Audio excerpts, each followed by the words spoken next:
Students. So இன்னைக்கு நம்ம பார்க்க போகிற டாபிக் என்ன அப்படின்னா expansion of substances. Expansion of நம்ம இதுக்கு முன்னாடி ஒரு டாபிக் பார்த்தோம், effect of heat energy. Heat எனர்ஜியை நம்ம சப்ரேட் பண்ணோம்னா அங்கே கண்டிப்பாக அது சாலிட் ஆகட்டும், லிக்விட் ஆகட்டும், கேஸ், எந்த மேட்டருமே நம்ம கொடுக்கக்கூடிய ஹீட்டுக்கு அது ஒபே பண்ணோம், ஐ மீன் எக்ஸ்பேண்ட் ஆகும்னு நம்ம படித்தோம். அப்படி எக்ஸ்பேண்ட் ஆகிறத சில இதில் நம்ம பார்க்க முடியும், சில இதில் பார்க்க முடியாது. அப்போ அவங்க என்ன சொல்கிறாங்க அப்படின்னா இந்த டைமென்ஷனை வச்சு சொல்ல வராங்க. Change in dimension due to the heat energy is called expansion அப்படின்வாங்க. அது என்ன சார் டைமென்ஷன் அப்படின்னா என்ன? இப்போ உதாரணத்துக்கு நான் போர்டில் இப்போ ஒரே ஒரு பாயிண்ட் மட்டும் வைக்கிறேன். இது சின்ன புள்ளிக்கு டைமென்ஷன் இருக்கா கேட்டால் கண்டிப்பாக இல்லை, கண்டிப்பாக இல்லை. இதை இந்த பாயிண்டை வச்சு நான் வந்து என்ன பண்ண முடியாது, ஒரு ஐ மீன் ஒரு இது வந்து ஒரு நான் ஒரு ஹைட்டுக்கோ லென்த்துக்கோ எதுவுமே இதை வச்சு சொல்ல முடியல. இதுக்கு வந்து எந்த விதமான மெஷர்மெண்ட்டுமே இல்லை பாயிண்ட்டுக்கு. சப்போஸ் இதுக்கு பக்கத்தில் நான் இந்த இடத்துல ஒரு பாயிண்ட் வைக்கிறேன், உடனே ஸ்கேல் வச்சு என்ன பண்ணலாம், பிகினிங் பாயிண்ட் இது, எண்டிங் பாயிண்ட் இது. அப்போ ஸ்கேலை வச்சு நம்ம என்ன பண்ணலாம்னா இதுடைய லென்த்தை மெஷர் பண்ணலாம். அப்போ length is a one dimension. Okay, suppose ஃபர்தரா இப்படி இருக்குது, இப்படி ஒரு ஸ்கொயர் ஷேப்ல இருக்குன்னா உடனே சார் இதுக்கு 4 டைமென்ஷன் நம்ம சொல்லுவோம். இல்லை, ஸோ இதுல இருந்து இது வரைக்கும் லென்த் இது, இதுல இருந்து இது வரைக்கும் ஒரு சைடு, அவ்வளோதான். ஐ மீன் இது வந்து ஒரு ரெக்டாங்குலர் நம்ம கன்சிடர் பண்றேன். அப்போ லென்த் இன்ட்டு பிரெத்து, அது ஸ்கொயரா இருந்தாலும் சரி, ஸ்கொயர் என்ன சொல்லுவோம், சைடு இன்ட்டு சைடு, ஒரு சைடு இந்த பக்கம், இன்னொரு சைடு இந்த பக்கம், அவ்வளோதான். அப்போ it is a 2 dimension. So அதுவே நான் இந்த மாதிரி ஒரு வரைகிறேன்.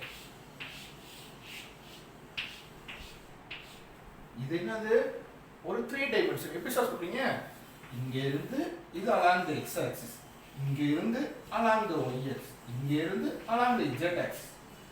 x axis y axis ஒண்ணும் இல்ல, நம்ம கிராஃப் எடுத்துக்கிறோம், கிராஃபை வச்சு தான் நான் சொல்றேன்.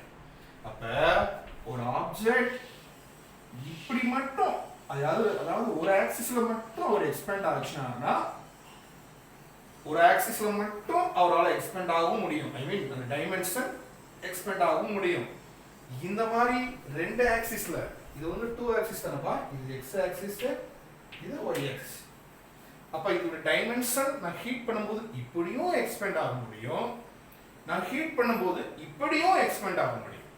அப்ப பாருங்க, நான் ஹீட் பண்றதுனால டைமென்ஷன் சேஞ்ச் ஆயிருக்கா, டைமென்ஷன் சேஞ்ச் ஆகிறத காமிச்சிருக்கேன். ஹீட் பண்றதுனால அந்த டைமென்ஷன் எப்படி சேஞ்ச் ஆகுறது நம்ம அடுத்து பார்ப்போம். ஓகே, அப்ப அவங்க எக்ஸ்பான்ஷன் அப்படின்றது என்ன சொல்ல வராங்க அப்படின்னா change in dimension. Okay, change in டைமென்ஷனால ஒரு ஆப்ஜெக்ட் வந்து அது லிக்விடா, நம்ம ஏற்கனவே சொல்லிட்டோம், லிக்விடா இருந்தாலும் சரி, சாலிடா இருந்தாலும் சரி, கேஸா இருந்தாலும் சரி, அது எக்ஸ்பேண்ட் ஆகுது. இப்போ ஃபர்ஸ்ட் நம்ம என்ன பண்ணுவோம்னா எக்ஸ்பான்ஷன் இன் சாலிட்ஸ் பார்க்க போறது. சாலிட்ல இந்த எக்ஸ்பான்ஷன் வந்து நிறைய இருக்குது, ரைட்டா? எக்ஸ்பான்ஷன் இன் சாலிட்ஸ் தான் நம்ம டாபிக். எக்ஸ்பான்ஷன் இன் சப்ஸ்டன்ஸ்ல பர்டிகுலரா நம்ம சாலிட்ஸ்ல பார்க்க போறோம். அதுல நம்ம இப்ப பார்க்க போறது ஃபர்ஸ்ட் எக்ஸ்பான்ஷன் என்ன அப்படின்னா லீனியர் எக்ஸ்பான்ஷன். லீனியர் எக்ஸ்பான்ஷன் சொல்லுவாங்க, இல்லைன்னா லாஞ்சிட்யூடனல் எக்ஸ்பான்ஷன் சொல்லுவாங்க.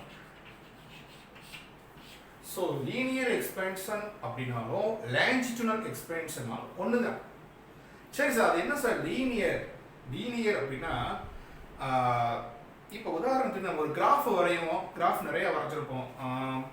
சரி, நீங்கள் 10th ஸ்டாண்டர்ட்னால கண்டிப்பாக நீங்கள் போன வருஷம் ஓம்ஸ்லாம் படிச்சிருப்பீங்க. ஒன்றும் இல்லை, இது இப்படி சொல்லலாமே. இப்போ ஒரு சைக்கிள் எடுக்கிறீங்க, சைக்கிளை நீங்கள் ஓட்டுறீங்க, சைக்கிளை டிரைவ் பண்ணுற ஒரு ரன்னிங் ரேஸ், அதாவது சைக்கிள் பார்த்தீங்கன்னு வச்சுருக்கோமே. அப்போ நீங்கள் எவ்வளோக்கு எவ்வளோ சைக்கிள் பெடலிங் பண்ணுறீங்களோ அவ்வளோக்கு எவ்வளோ சைக்கிள் வேகமாக போகும். இது உண்மை தானே? நான் பெடலிங் கம்மியாக பண்ணால் சைக்கிள் மெதுவாக போகும், நான் பெடலிங் ஃபாஸ்ட்டாக பண்ணால் சைக்கிள் கூடும், ஸ்பீடு கூடும். இதுக்கு பேர் தான் லீனியர். இது பண்ணால் இதுவும் கூடும். இது குறைச்சா இதுவும் குறையும்.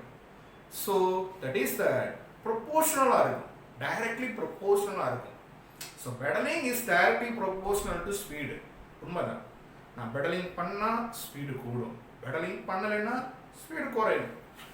ஸோ அதே மாதிரி தான் அப்போ லீனியராக இது பண்ணால் அது கூடும், இது பண்ணனா அது குறையும். அதைத்தான் லீனியர்ன்றாங்க. அப்போ let us consider a solid.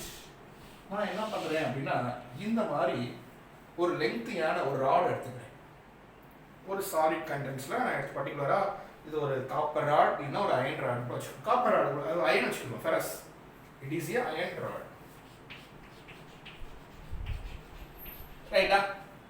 So இன்சியலாக நான் இதோடைய லெங்க்த்தை நான் மெஷர் பண்ணுறேன் யூஸிங் த மீட்டர் ஸ்கேலை வச்சு.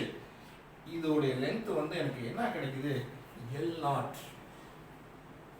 ஓகே, இதோடைய லென்த் வந்து L இல்லைன்னா L0 எப்படி வேணா வச்சுக்கோ.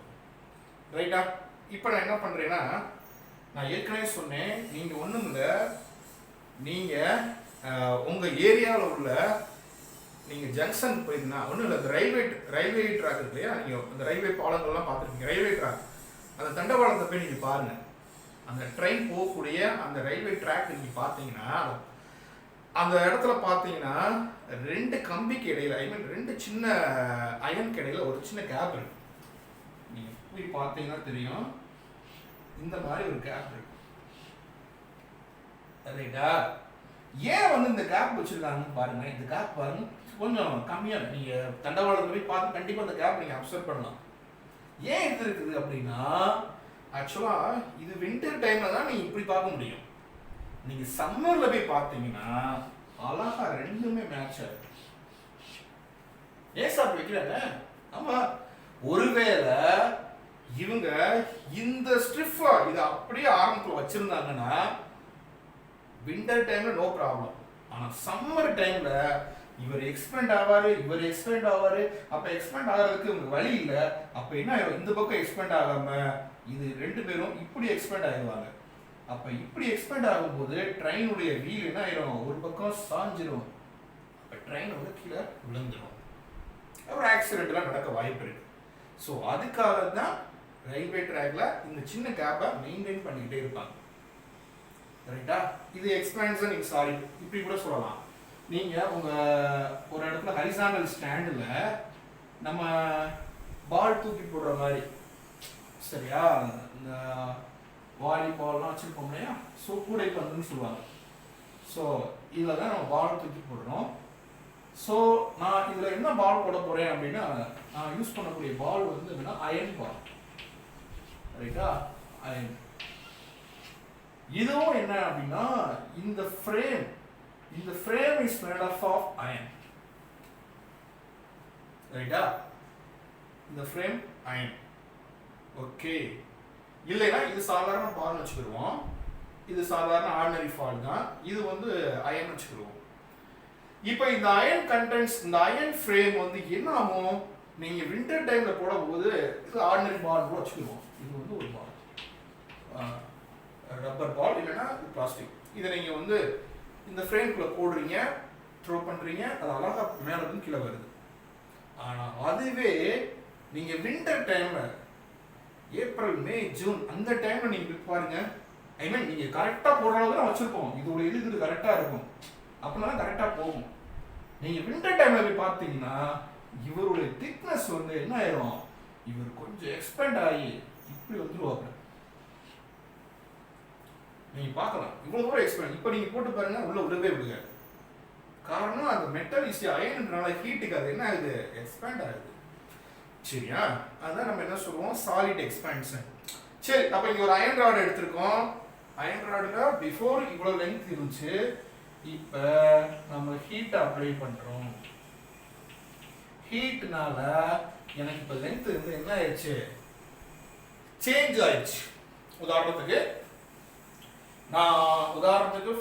5 மீட்டர் எடுத்துக்கிட்டேன் அப்படின்னா, நான் ஹீட் பண்றப்ப எனக்கு ஒரு லென்த் என்ன ஆயிருது? 6 மீட்டர் ஆயிடும். ஃபர்ஸ்ட் 5 இருந்துச்சு, நான் ஹீட் பண்ண உடனே எனக்கு இப்போ என்ன ஆயிடுச்சுன்னா 6 ஆயிருக்கு. ரைட்டா? ஃபர்ஸ்ட் எவ்வளவு இருந்துச்சு? L0. இப்போ எவ்வளோ மாறி del L change in length by original length ரைட்டா change in length by original length இது சேஞ்ச் ஆனதுக்கு யாரு காரணம் change in temperature சொல்லலாமா டெம்பரேச்சர் சேஞ்ச் ஆனனால தான் இந்த லெங்த் சேஞ்ச் ஆயிடுச்சு இந்த லெங்த் சேஞ்ச் ஆயிருக்குன்னு எப்படி தெரிஞ்சுக்க முடியும் கம்பேர் டு ஒரிஜினல் அதனால தான் கீழே ஒரிஜினல் லெங்த் போட்டுறீங்க இந்த L நாட்ன்றது original length del L change in length அப்ப del L by L naught இதெல்லாம் ஸ்மால் லெட்டர் யூஸ் பண்ணிக்கோ del L by L naught இந்த டைரக்ட்லி ப்ரொபோர்ஷனாலிட்டி எடுக்கிறதுக்காக ஒரு கான்ஸ்டன்ட் கொண்டு வரேன் தட் இஸ் ஆல்பா இங்க நம்ம linear expansion first letter L அதனால நான் இங்க alpha L into delta T okay என்ன பாருங்க நம்ம என்ன பண்ணிருக்கோம் ரொம்ப சிம்பிளான விஷயம் தான் இந்த ப்ரொபோர்ஷனாலிட்டி எடுக்கிறதுக்கு ஒரு கான்ஸ்டன்ட் கொண்டு வரேன் ஆல்பா L இந்த ஆல்பா L தான் என்னது coefficient of linear expansion alpha L உடைய என்னது coefficient of linear expansion okay அப்ப coefficient அது ஒரு கான்ஸ்டன்ட் ரைட் இப்போ நம்ம தெரிஞ்சுக்கணும் இப்போ இந்த ஆல்பா L உடைய வேல்யூ வேணும்னா எப்படி எழுதிக்கலாம் ஆல்பா L இந்த del t கீழ கொண்டு வந்துடலாமா del L by del t அங்க ஆல்ரெடி ஒரு L தான் so இதுதான் என்ன அப்படினா coefficient of linear expansion so நான் ஹீட் கொடுக்க அது எக்ஸ்பேண்ட் ஆகிட்டே ஒரே டைமென்ஷனாவே போயிட்டு இருக்கு இதான் சேஞ்சிங் டைமென்ஷன் அது லெங்த்ல என்ன ஆயிட்டு இருக்கு ஒரு வேல்யூ சேஞ்ச் ஆகுது ரைட்டா 6 மீட்டர்ல இருந்தது கொடுத்த ஹீட்னால இப்போ 7 ஆயிடுச்சு சொல்றது புரியுதா அப்ப ஒரு அயன் ராடுக்கு நம்ம ஹீட்டை சப்ளை பண்ணும்போது அதோட டைமென்ஷன்ல சம் சேஞ்சஸ் வருது அதை தான் நம்ம லீனியர் எக்ஸ்பான்ஷன்றோம் அதை நம்ம ஃபார்முலா மூலமா எக்ஸ்பிளைன் பண்றோம் ஓகே